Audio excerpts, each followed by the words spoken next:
Welcome everyone. इस video से हम स्टार्ट कर रहे हैं क्लास 8 में सिविक्स और हमारे चैप्टर 1 का नाम है द इंडियन कॉन्स्टिट्यूशन।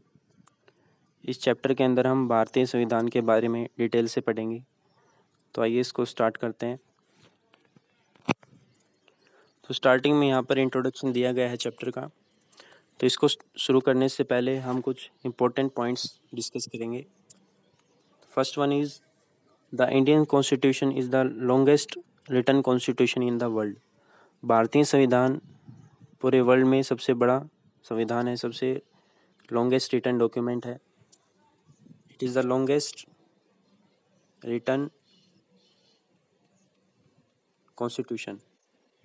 ठीक है, इसके बाद जो सेकंड पॉइंट है, जो इसके सिद्धांत हैं, जो इसके प्रिंसिपल हैं, वो एक प्रेम्बल की फॉर्म में लिखे गए हैं। प्रेम्बल क्या होता है? Preamble is the short form of constitution. इसको मिनी कॉन्स्टिट्यूशन के नाम से भी जाना जाता है। और प्रेम्बल के अंदर कुछ वर्ड ऐड किए गए हैं, जैसे कि सेकुलरिज्म है, फेडरलिज्म है, ठीक है, कुछ इस तरीके से सोशलिज्म है, ये वर्ड ऐड किए जाते हैं। आपने अपनी टेक्स्ट बुक के स्टार्टिंग में भी देखा होगा, जो स्टार्टिंग के पेजेस होते हैं उनमें लिखा होता है we the people of India. तो वो क्या होता है? प्रेम्बल होता है। इसके बाद भारतीय संविधान को कब अडॉप्ट किया गया, ये हम देखते हैं। सो 26 नवंबर 1949 को भारतीय संविधान को अडॉप्ट किया गया, अपनाया गया।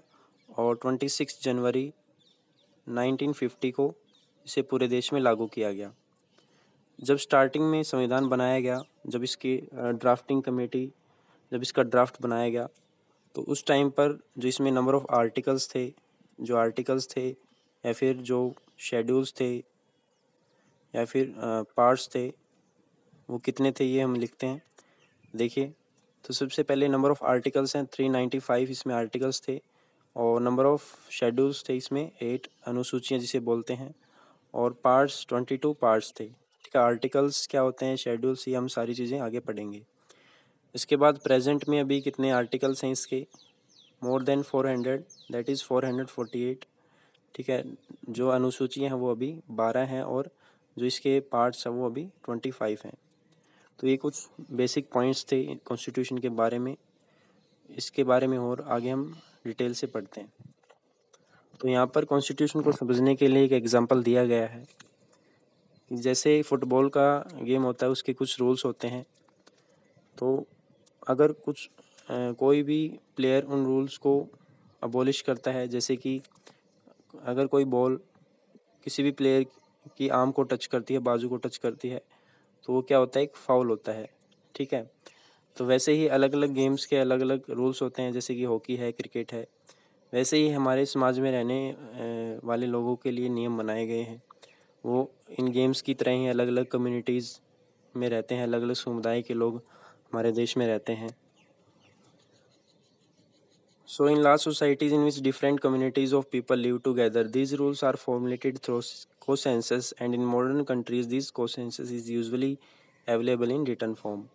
तो जो बड़े देश होते हैं, बड़ी सोसाइटीज़ होती हैं, उनमें अलग अलग कम्युनिटीज़ रहती हैं और वो कम्युनिटीज़ किसी एक कोसेंसस पर, किसी एक बात पर सहमत होती हैं। कोसेंसस मीन किसी एक कॉमन, किसी भी कम्युनिटी का या किसी भी समाज का एक कॉमन ओपिनियन होना, एक सामान्य अपना विचार होना।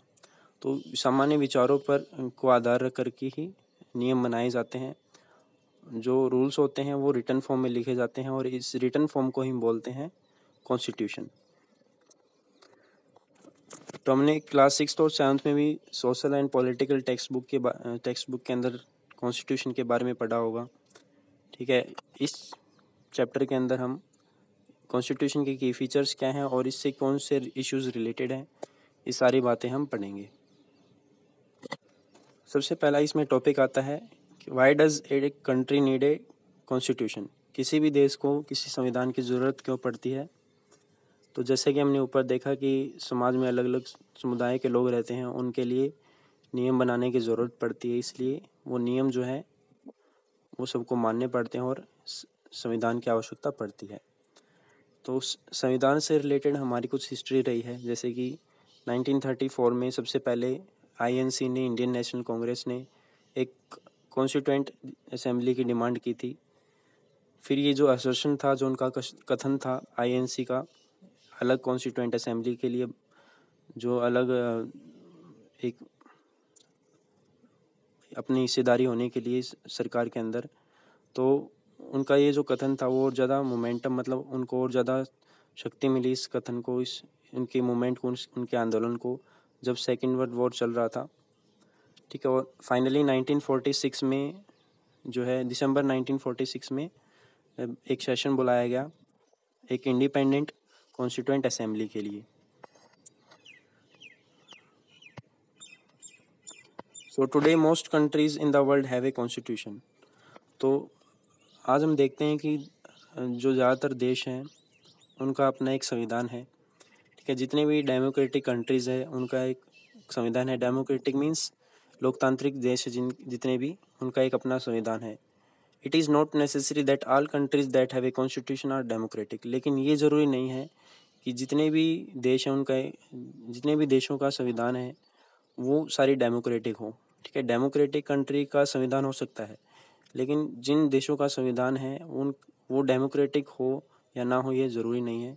ठीक है। वो डेमोक्रेटिक हो भी सकती हैं, मतलब लोकतांत्रिक भी हो सकती हैं, और जो मोनार्की भी हो सकती हैं, गैर लोकतांत्रिक। मोनार्की मीन्स किसी एक व्यक्ति का शासन हो सकता है और उनका एक कॉन्स्टिट्यूशन भी हो सकता है। इसको हम आगे एक एग्जांपल से देखेंगे। तो कॉन्स्टिट्यूशन क्या होता है? कॉन्स्टिट्यूशन के कुछ पर्पज़ होते हैं, सेवरल पर्पज़ होते हैं। सबसे पहला पर्पज़ क्या होता है कि first is lays out certain ideals that form the basis of kind of country that we as citizen aspire to live in. सबसे पहले ये एक आदर्श स्थापित करता है उस देश के रहने वाले लोगों के लिए, उस देश के रहने वाले जो सिटीज़न है, नागरिक है, जो उनकी इच्छा है उनके अनुसार वो नियम बनाए जाते हैं। दूसरा ये है कि कॉन्स्टिट्यूशन हमें ये बताता है कि हमारे समाज का फंडामेंटल नेचर कैसा है। ठीक है। हमारे समाज में किस प्रकार के लोग रहते हैं। A country is usually made up of different communities of people who share certain beliefs but may not necessarily agree on all issues. तो कंट्री जो है वो अलग अलग समुदाय से बने होता है, लेकिन ये ज़रूरी नहीं है कि वो सारे समुदाय किसी एक ही मुद्दे पर सहमत हों। तो कॉन्स्टिट्यूशन हमें मदद करता है एक सेट ऑफ रूल बनाने में, एक अपने प्रिंसिपल सिद्धांत बनाने में, जिससे सभी लोग जो हैं देश के अंदर एक बात पे सहमत हो सकें। तो this include not only the type of government but also an agreement on certain ideals that all people believe the country should uphold. तो इसके अंदर सिर्फ गवर्नमेंट ही नहीं आती, मतलब गवर्नमेंट के ऊपर भी कॉन्स्टिट्यूशन के रूल्स अप्लीकेबल होते हैं, लागू होते हैं। तो गवर्नमेंट ही नहीं बल्कि कुछ ऐसे एग्रीमेंट होते हैं, कुछ ऐसे समझौते होते हैं आदर्शों के ऊपर, जिस पे सभी लोग बिलीव करते हैं, विश्वास करते हैं। तो जैसा कि हमने ऊपर देखा है कि लगभग जितनी भी डेमोक्रेटिक कंट्रीज़ हैं उनका एक कॉन्स्टिट्यूशन है, उनका संविधान है। लेकिन ये ज़रूरी नहीं है कि अगर किसी देश का संविधान है वो डेमोक्रेटिक भी हो। ठीक है। इसको हम एक एग्जांपल से समझेंगे, और वो एग्जांपल है हिस्ट्री ऑफ नेपाल। ठीक है। नेपाल की हिस्ट्री के बारे में अभी पढ़ते हैं हम। तो सबसे पहले जो जोग्राफिकल लोकेशन है नेपाल की इंडिया से, वो है नर्दर्न बॉर्डर पे आता है ये। और until quite recently Nepal was a monarchy country. तो अभी रिसेंटली ही, कुछ बीते वर्षों में ही, नेपाल एक मोनार्की देश रहा था। ठीक है। मोनार्की मीन्स वहाँ पे राजा का शासन रहा था। और अभी रिसेंटली 2007 के अंदर ही वहाँ पे कॉन्स्टिट्यूशन को अपनाया गया था। ठीक है। 2006 में तो वहाँ पे जो राजा की पावर्स थी वो ख़त्म हो गई थी, और तो 2007 के अंदर वहाँ पे नई संविधान की रचना की गई थी। जो पुराना संविधान था 1990 में नेपाल का, उसमें सिर्फ राजा की अथॉरिटी को दिखाया गया था। मतलब उसमें सिर्फ जो राजा जो फाइनल डिसीजन होता वो राजा लेता था। लेकिन लोगों ने मूवमेंट किया, राजा के खिलाफ आंदोलन किया, और उन्होंने एक नए संविधान की रचना की।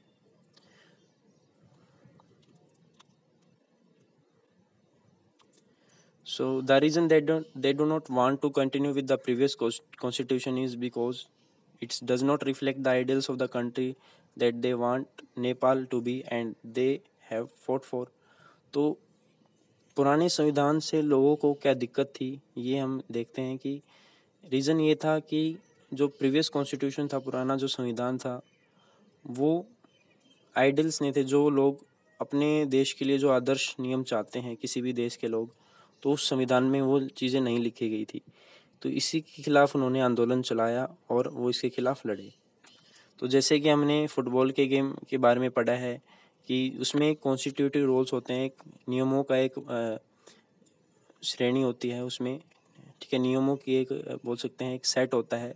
फुटबॉल के लिए भी रूल्स का सेट होता है, वैसे ही नेपाल में भी एक तरीके से मोनार्की को ख़त्म करने के लिए, डेमोक्रेटिक गवर्नमेंट को लाने के लिए एक कॉन्स्टिट्यूएंट रूल्स की स्थापना की गई, कॉन्स्टिट्यूएंट रूल ऐड किए गए in order to usher in new society, एक नया समाज बनाने के लिए।